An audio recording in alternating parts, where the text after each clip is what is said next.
How's it going, people? Welcome back to the channel. Recently I made a video on whether or not I should buy a supercar or an exotic car at 25 years old. Now I wanted to go out today and record another video just like that to kind of give you an update on where we are, but unfortunately the weather's been absolutely awful recently, so instead I'm sitting here in my bedroom and you're watching a video of me driving go-karts at London Docklands, the team sport branch the other day, against Aldas, a fellow YouTuber. But irrespective, it's been like 3 months since I made that video and I wanted to give you guys a brief update on where I'm at in my head in terms of like what I wanted to do, where I want to be, etc, etc, etc, which of the 3 cars that I wanted I should go for, and just basically let you know where I'm at. I don't want to keep you guys in the dark around the idea of me buying a really nice car. And hopefully you enjoy the go-karting. I will talk you through my fastest lap of the evening at some point during this video. I just thought go-karting would be much more interesting than watching my face for 20 minutes or however long this video ends up being. Anyway, if you enjoy the video, to like, comment, subscribe, all that great stuff. Without further ado, let's get into the video.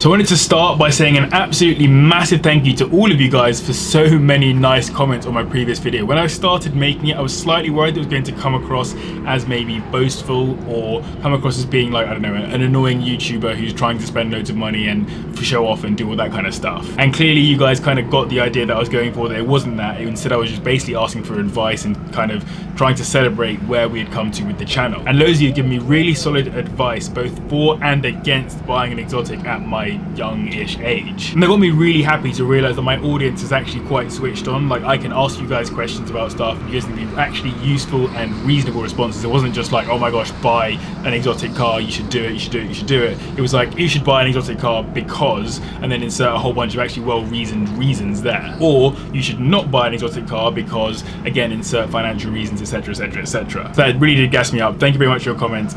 Honestly, there were too many for me to respond to. It was really, really cool. Many of you also made suggestions about which of the 3 cars I should actually go ahead and buy, and so that was the R8, the Exige, and the 4C were the 3 that I was thinking of, so I'll let you know where my head's at on those. Currently, the Alfa Romeo 4C is at the top of my list in terms of preference, and I'll kind of give you a basic reason why not the other ones rather than why the 4C first of all. So with the R8, I do feel like many YouTubers have already done it, so it's the Mark 1 R8, V8 manual, definitely gets me going, and I absolutely love that car, but I just feel like so many people have done it in the past, and I'm not sure what I could really add to it on YouTube. I'm sure I could find a way of making it interesting and whatever, but I do feel like a lot of the stuff has already been done with that car. Obviously there's still an audience for it and it would be super fun to own, and the main reason why I'm buying a car isn't for YouTube content, it's actually for myself, but I have to think about that as well. So hopefully at some point I have an R8, but I don't think that'll be the first one that I buy. With the Exige, as I mentioned on my previous video, the only main reason why I'm slightly anti-buying that car is because number 1, I already have a track car, i.e. the MX-5, which is my fun car to take around tracks, and number 2, the car that I really want is the Cup 430, so the Exige Cup 430, that would just get me going completely, and I feel like if I skimped out and bought a 350 Sport, I would always just want to have that 430 instead. So in order to not feel like that, I don't want to buy that car, and then in the future when I do buy a 430, I'll feel much happier. It's called delayed gratification, and that's what I'm trying to achieve with that. And then in terms of the 4C, number 1, so many of you guys have told me I should buy it. I think a lot of you realize that it's probably my favorite out of the lot. And number 2, I think that even though it probably doesn't have as big of an audience as cars like the R8 in particular, I do think there is a lot that I could actually do with that car to turn it into the absolutely perfect exotic car that it should be. I think there are some really nice subtle modifications that would turn that car from being like a very nice and appreciating exotic into something that is just genuinely unreal. And if I'm honest, there's another massive benefit to that car, which is probably of the 3 the cheapest to run, not just in terms of mile per gallon, because I think it's like 35 miles per gallon, but also like the annual service on them are much cheaper, like the big and the small services, etc. It's just a much more affordable car for someone of my age to keep running, and so for that reason it has to be an interesting one for me. That is assuming nothing goes wrong, and in particular the carbon fiber doesn't get snapped, because if that happens then it's just game over. And also a key benefit to those cars is that they're going up in value, and I would love to get into one, run it for a few years, run it for maybe a really long time, who knows, but ultimately if I ever had to sell it, I'd like it to be at least the same value, if not maybe slightly higher. Not that I'm planning on making money on the car in terms of ownership, etc, because if you watch my previous video on whether cars are good investments, I tell you that no, they're basically not. I'm just thinking more in terms of not losing a ton of money on depreciation, which I obviously can't afford. So all in my current situation, I think the 4C is probably the best one for me. I don't know if you agree or disagree, let me know in the comments down below. And am I missing any exotic cars that I should probably be considering instead? So now I think I know which exotic car I would like to buy, Am I going to buy one right now? Short answer, no. Medium answer, soon, very soon. And long answer, let me explain it to you. So my current situation in life is changing pretty rapidly right now. As I discussed in the last video, I just got a promotion at work, which is super helpful. And by the way, just so you know, I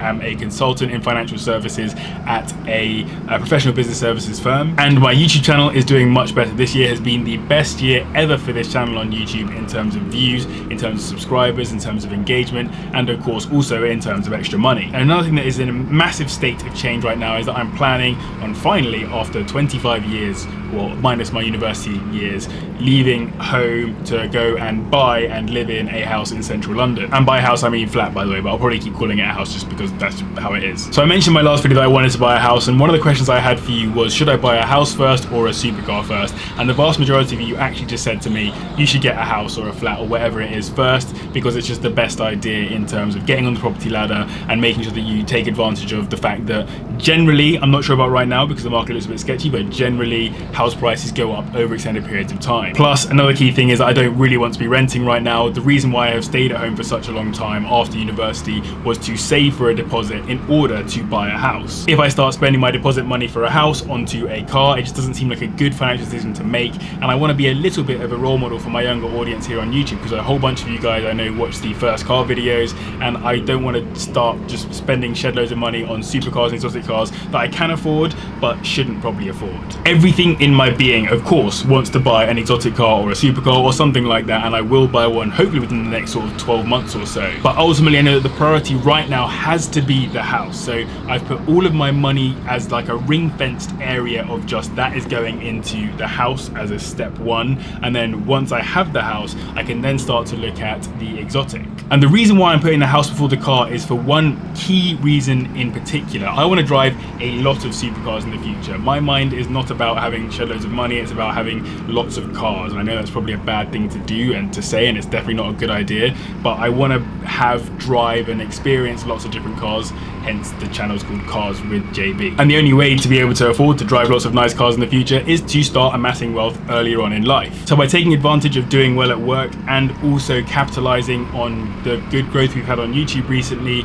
I can start to enact that plan by owning a property and starting to actually amass wealth rather than just constantly buying liabilities, i.e. cars. The idea being that over time, once I've put some money into a house and I've paid off my mortgage a little bit, etc., once it comes to a point where I can move to another house or I have the money for a second deposit, my girlfriend and I can buy another place, move there instead, and not actually sell the first place, and suddenly we've got a massive asset that we can rent out and have extra income from. That would not only be a massive enabler for us in terms of having this amazing asset and having an extra stream of revenue and yada yada yada, but also on top of that it would be a step on that rung towards owning nicer cars. And also it's worth noting that either way, though one of my key ambitions in life is to have bought and owned a exotic car, and when I do I'm going to be super gassed about it, another key ambition of mine is to buy a house. And so by buying a flat I will be very, very happy. Like, it's going to be an amazing experience and something that I'm super looking forward to. I do feel super blessed to be in a position where I can talk about this on the internet. I'm sitting here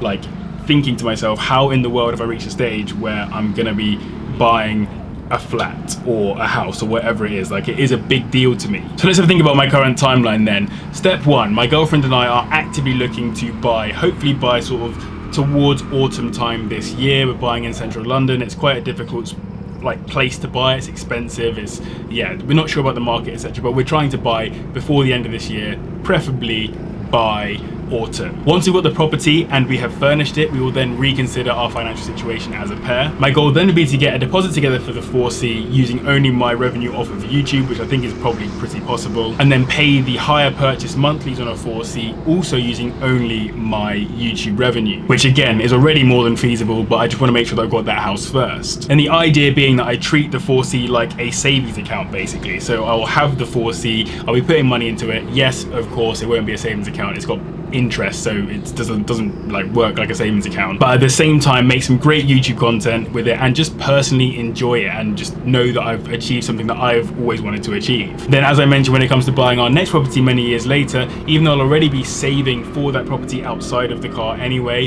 the idea being that if I have to sell it and enable myself to then buy that property, it's not the absolute end of the world, because I could do that, buy that property, and then once again do exactly the same thing, put money to one side, buy another exotic car, and keep moving on from there. And by the way, I'm well aware of the fact that this is all dependent on multiple factors, including number one, me still wanting a 4C by the time it gets there. Number two, my personal situation. Things can change very quickly, and like all of this could just fall through or suddenly go crazy, like who knows. I need to continue to grow at work, I need to continue to grow on YouTube, and both of those things are obviously massively important for me to be able to achieve any of those targets I just mentioned. Just because I am earning reasonably well right now doesn't mean I'm going to earn well in the future, although they literally have my performance review at work today and it went really well, so that's always good. And as I mentioned, this year has been the best year so far on YouTube for this channel, so hopefully we can keep it growing. You'll have also seen that I started taking some brand deals recently as well, which has been super kind of the brands to get involved with the channel, but also it's all towards achieving this target of owning an exotic car by maybe the end of this year, maybe by the middle of next year. That's the kind of time frame that I'm looking at. And it's important to remember that all of these for me right now are just dreams and targets. They're just ambitions, things that I'm trying to achieve. I don't think about them all day, every day or anything like that, but they're just stuff that kind of keep me motivated,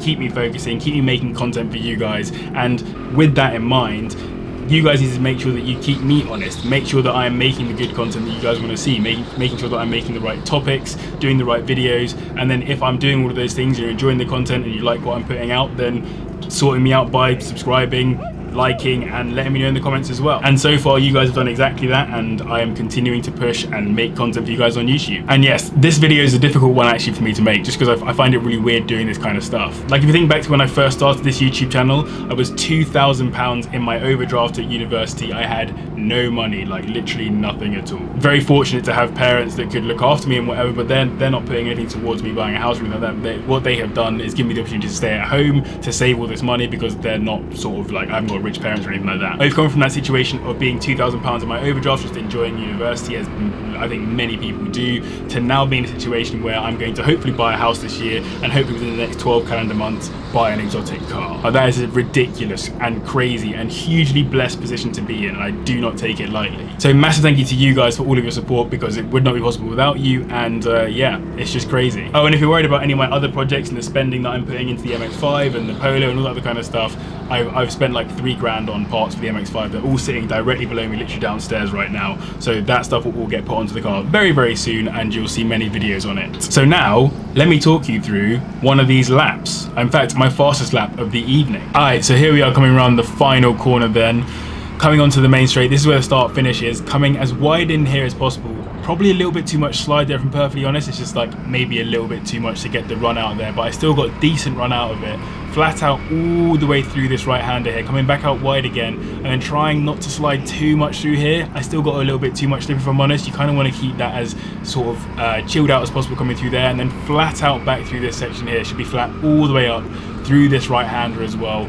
Very fast through here, and then little dab of the brakes, getting the back around. That was quite nice that time, so that's the right amount of slip because I still had traction to leave it. Braking hard on the metal there, and then trying to just force the car through that corner as well as possible. This one here I was trying to go as fast left as possible to get as maximum speed out of that corner as possible. Round the final corner, tight in as close as possible.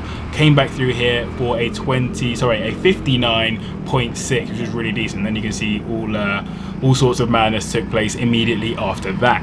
And that was actually a reasonably fast lap. It was the fastest lap of the day, not of the week or anything. It was one of the faster laps in the week. I think to be really fast, you need to get like a 48 or something. I'm quite heavy, I weigh like 85 kilograms or something, so getting that down is gonna be quite tough. But where I'm looking to buy isn't far away from Team Sport Dockland, so I'm definitely gonna try and go there as often as possible if I do buy around there, because honestly I think it'll be sick. And I do want to get into the 48, and then once I've got a 48, need to get into those 47s. But again, 47 is gonna be tough for someone with my level of skill and my weight. But anyway guys, as I mentioned, I want to say a massive thank you to you guys for all your support. It really is appreciated, and to the patrons as well for really enabling this dream. Remember to hit the like button if you enjoyed it, subscribe as well if you're new, but as always, thank you very much for watching, and I'll see you in the next one.